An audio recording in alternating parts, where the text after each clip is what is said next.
OK, takže moje meno je Ivan Potančok, na Twitteri som ako Ivuško, bol som freelance web designer a teraz momentálne riadím digitálnu agentúru. Naše gro tvoria webové aplikácie, robíme stránky, e-shopy, informačné systémy, webové portály. Veľká časť je design a web design hlavne. Robíme v podstate aj korporátne identity a grafický dizajn, čiže aj printové veci a tak. Potom robíme user experience, informačnú architektúru a použiteľnosť a posledný rok sme začali robiť internetový marketing formou SEOčka, link buildingu, sociálnych sietí a nejaký copywriting a analýzy a analytiky. Najprv by som sa spýtal, kto z vás je web designer, aby som to vedel nejak zaradiť, alebo si to, aspoň si to myslí. Potom, že kto z vás je web developer. Takže väčšinu tu máme web developerov, OK. A kto z vás si myslí, že pozná HTML a CSS? Dobre, takže budem to koncipovať trocha viacej developersky, ale určite si z toho zoberú aj dizajneri. Prečo by mal web designer vedieť CSS a HTML? Poznám veľa dizajnérov a väčšina z nich vie HTML, ale veľmi slabo a majú na to ľudí a v podstate vždycky dajú dizajn tomu nejakému frontend developerovi a ten už sa stará. Ale dizajner, hlavne web designer, by mal vedieť, ako funguje web, aby to vôbec vedel nakresliť, aby sa to dalo nastrihať. Ale v CSS 3 sa dá nastrihať takmer všetko. Takže to je len taká prvá poznámka, ale mal by vedieť pripravať podklady pre programátora, to znamená nasekať obrázky alebo v podstate definovať mu tie farby správne, naznačiť hovery, dodržiavať dedičné vlastnosti, možno, že inputy majú povedzme jeden formát a používa napríklad 72 dpi. To sa mi stalo, že mi prišiel design od nejakej agentúry v PDF a teraz, že vlastne aká je šírka toho webu, lebo v tom PDF bol 300 dpi, takže kvôli tomu je aj nutná znalosť toho, ako ten internet funguje, alebo teda to renderovanie tých stránok. Takisto s tým súvisí aj grid, ktorý je veľmi dôležitý pri tvorbe webov, aby tie prvky nelietali hore-dole. A dosť dôležitá vec je, že ten dizajner by mal vedieť design patterny. To znamená, že ako funguje pagination, ako funguje košík a rôzne iné patterny, ktoré ľudia vedia používať. A dizajner si povie, že OK, vymyslím niečo iné, aby to zaujalo, ale tí ľudia to potom nevedia používať. Takže väčšinou to robím tak, že dajte svoj web nejakej 50-60 ročnej tete a že či bude vedieť kúpiť niečo. To je ako keď píšete nejakú technickú správu, tak skúste to dať potom nejakej 6-ročnému dieťaťu, že či to pochopí. Tak takisto, že či ten web je ovládať nejaká stará alebo človek s horším zrakom, alebo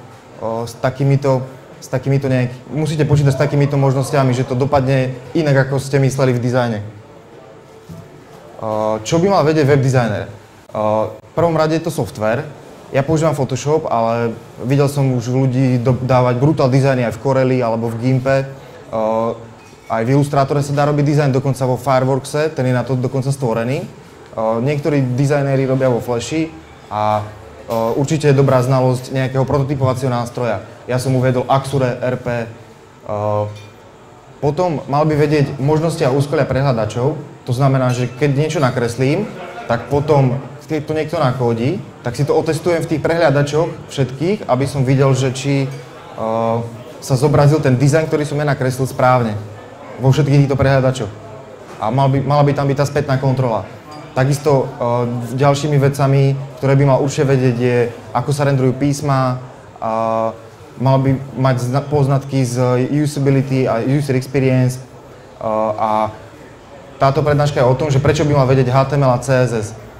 Na Slovensku je ešte taká potreba, aby bol copywriter trocha do user experience, aby vedel aj informačnú architektúru a trocha marketingu.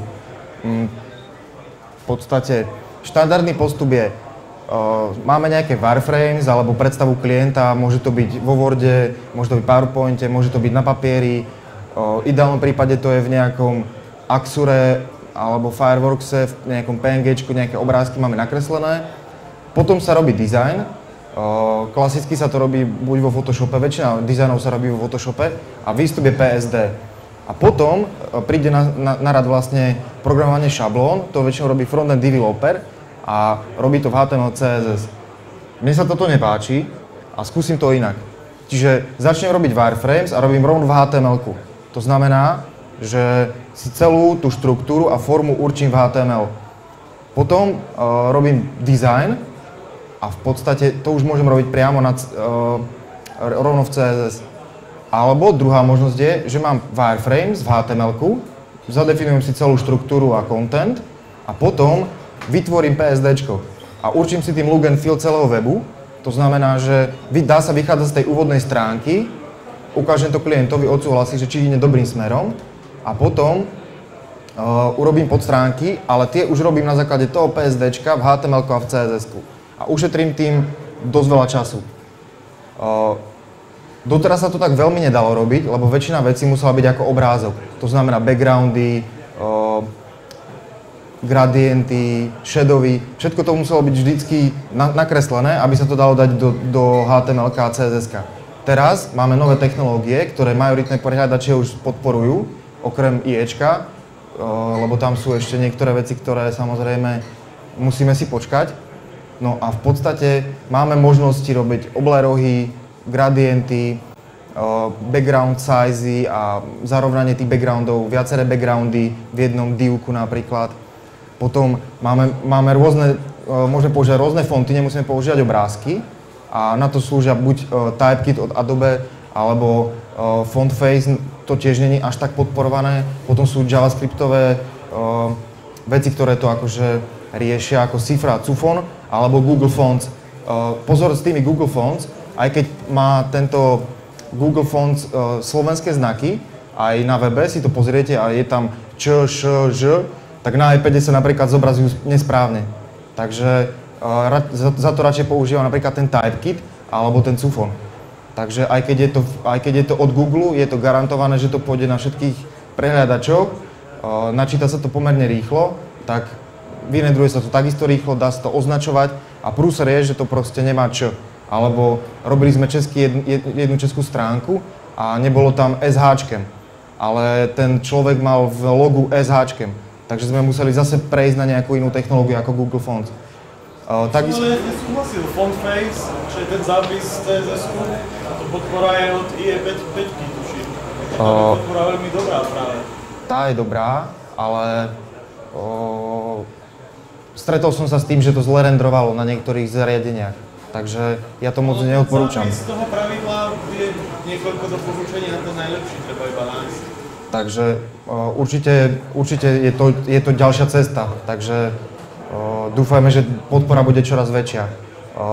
Takisto môžeme používať priehľadnosť, HTML5 má nové HTML elementy, takže aj tá semantika je lepšia a vznikli nové frameworky, ktoré nám umožňujú rýchlejšiu prácu napríklad s gridom. Tie frameworky si potom ešte pozrieme. Na software ja napríklad používam Dreamweaver, ale stačí PS Pad alebo Sublime 2 alebo Koda na Macoch alebo zadarmo Eclipse, tiež veľmi dobré. A na developovanie som používal doteraz Firefox, ale posledné 2 roky používam vlastne Chrome. Ako on má ten developer toolbar úplne vymakaný, takže nám úplne postačí a testujeme na všetkých majoritných prehľadačoch. A ešte tam mám, že IE tester, to je super vec, že tam si otestujete, že jak sa to zobrazuje v IE 6, 5, 5,5, 7, 8, 9. Teraz by som vám ukázal online nástroje, ktoré nám pomôžu s vecami, ktoré vlastne dáme si CSS3 generátor a teraz si chcem vygenerovať napríklad border radius. Ten zápis je pre viacero prehľadačov iný, takže si dám napríklad, že chcem ľavý horný roh 5 pixelov, pravý horný je 5, tu si dám povedzme 0, 0 a tento kód si teraz umiestním do CSS-ka.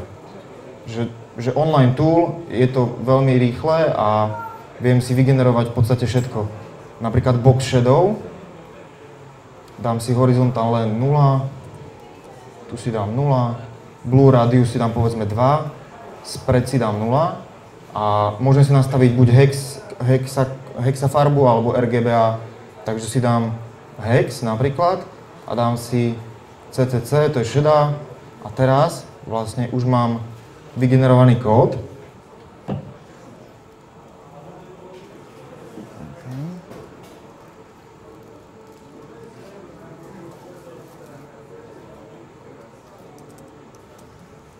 Aha, takto. No a mám tu takú ukážku. Tu som vytvoril mimochodom asi za 5 minút a neviem, či to vidno, ale ono tam, ten content má už shadow. Takže používam úplne jednoduché online tooly, text shadow, potom tam mám RGBA, to vieme písať aj z hlavy, ale napríklad ja používam ešte gradient a na to vám otvorí vlastne tento tool. A tu si nastavím napríklad, volá sa to, že Ultimate CS Gradient Generator. V prednáške sú potom aj linky, ja tu v prednášku zverejním, takže si to môžete pozrieť. A v podstate si tu namiešam buď farbu, alebo si už dám pripravenú farbu. A rovno vidím vlastne preview toho gradientu. Môžem si tam dať viacero prechodov a namiešam si nejakú takúto farbu. Tu si nastavím potom, že v akom smere je ten gradient a ono to vypluje takýto zápis v CSS. Tu si ešte zaškrtnem, či chcem aj IE9 a či chcem komentáre. Tu je to vlastne vidieť, že old browsers, takže to je zápis kvôli starým prehľadačom, ktoré nepodporujú gradienty. Potom je tam, toto je pre Firefox 6 a vyššie, WebKit, pre Safari, pre Chrome, potom pre Operu, IEčko 10 a v podstate takýmto štýlom si to viem skopírovať. Teraz si zoberieme menučko a sidebar A, to je menučko a background odstránim. Teraz tam vložím toto. Toto tam nepotrebujem, to je kvôli IEčku, ale to zistíte tým testovaním, že niektoré veci si musíte tak či tak ešte overiť. A v podstate, keď idem na ten náš test, tak už tam mám ten gradient. Ale teraz mi napríklad nejde hover na to Ačko. Čiže tu si dám background color, prepíše ten background. Takže tam na to si treba vždy dať pozor, že čo prepisuje. Potom Ultimate CS Gradient Generator sme prešli. jQuery Mobile, to je super vec, keď robíte mobilnú verziu stránky alebo mobilnú aplikáciu, tak to je framework, v ktorom máte väčšinu vecí hotovú. Čiže nepotrebujete vôbec Photoshop a môžete prototypovať alebo aj urobiť hotovú aplikáciu. Dá sa tu krásne namiešať dem, že aké farby má mať tlačítka, v podstate to isté funguje na jQuery UI. To je takisto framework, v ktorom si namiešate vlastne všetky farby a potom všetky elementy máte hotové a predpripravené. A vy potom robíte v HTML-ku a vygeneruje vám to takéto slidere. A javí sa to ako natívna aplikácia.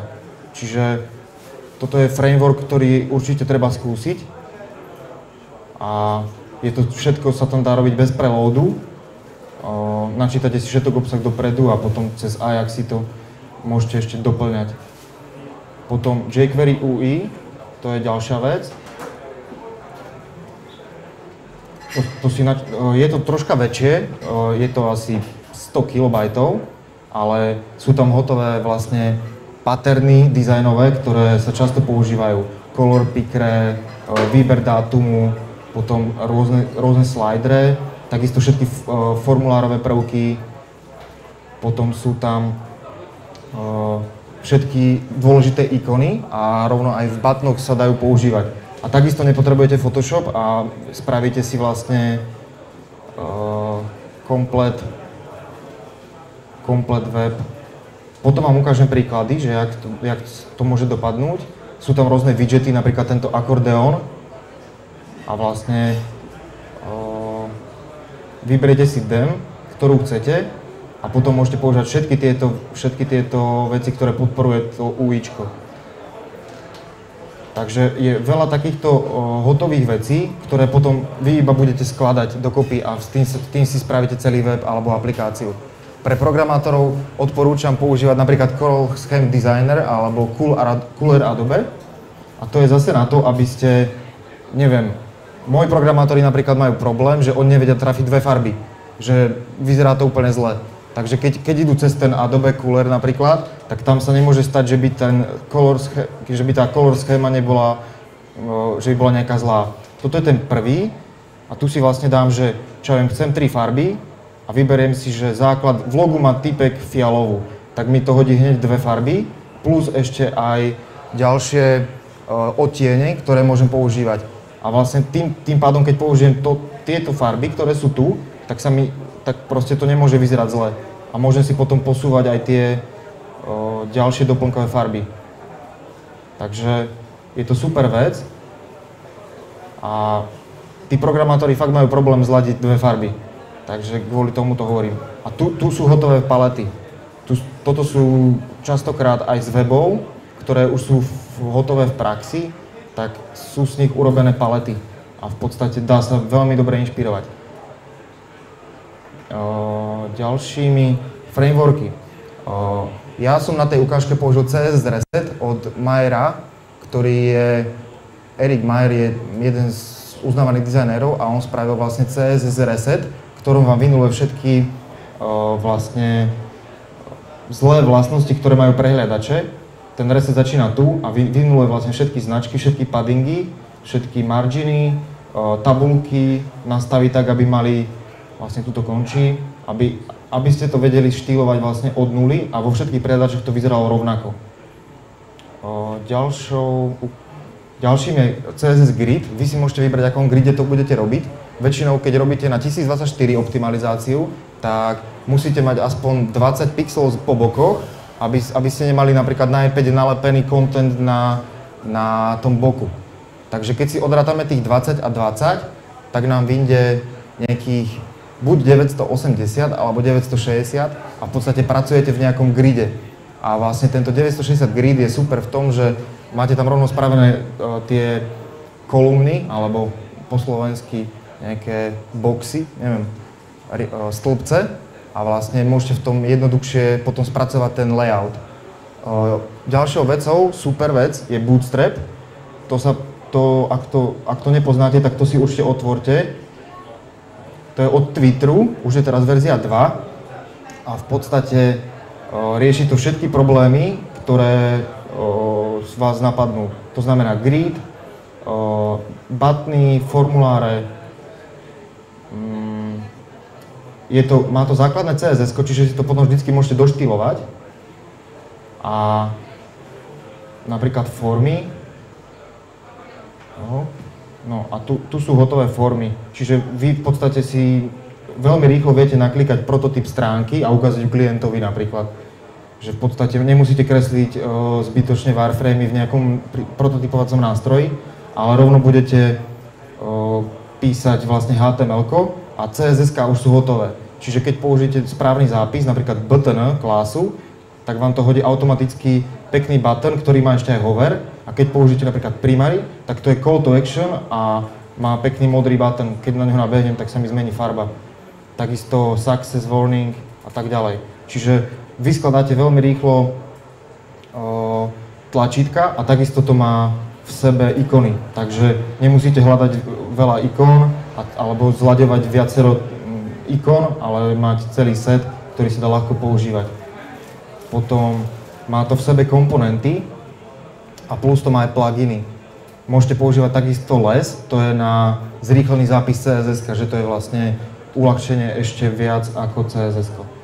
Tu máte hotové napríklad pagination, takisto nejaké výsuvné menučko, potom typografii,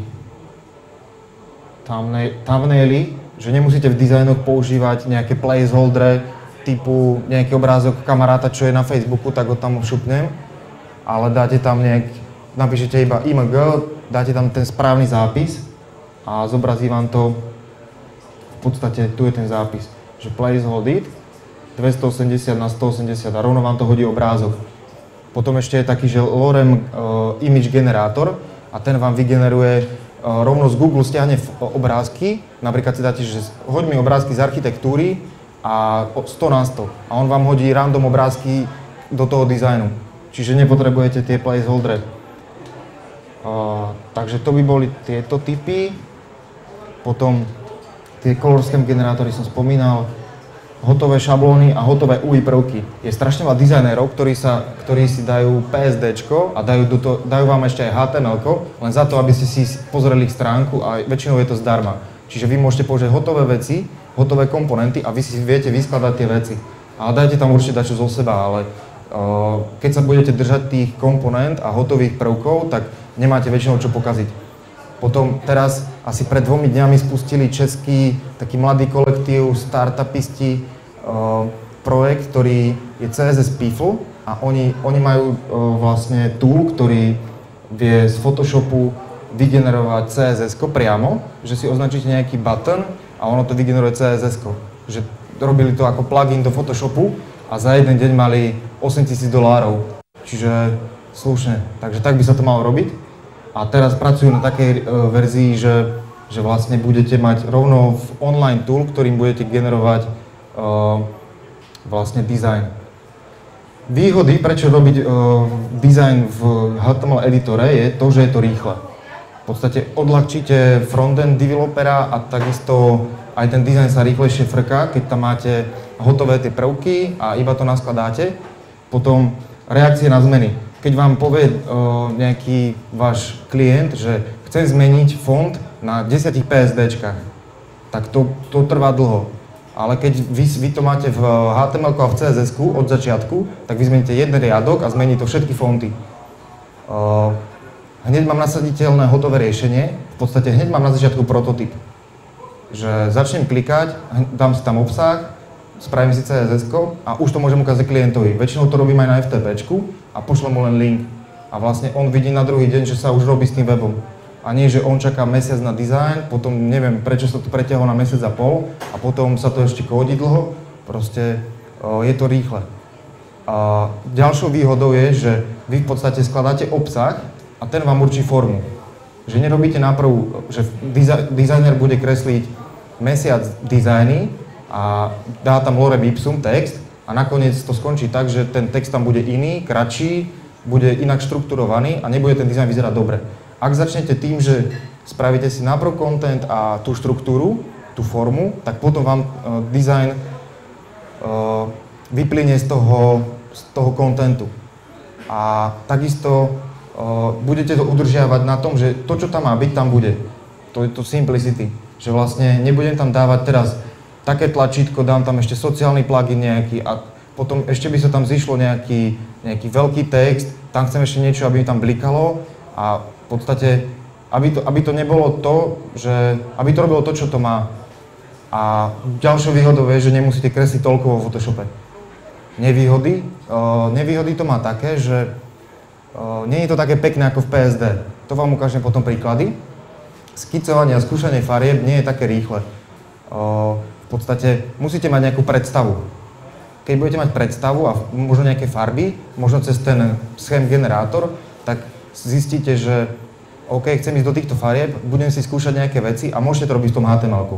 Ale častokrát, keď nemáte predstavu, tak je lepšie používať ten software, ten grafický a v ňom si to skúšať a možno tam hodiť nejaký efekt alebo overlay alebo tak.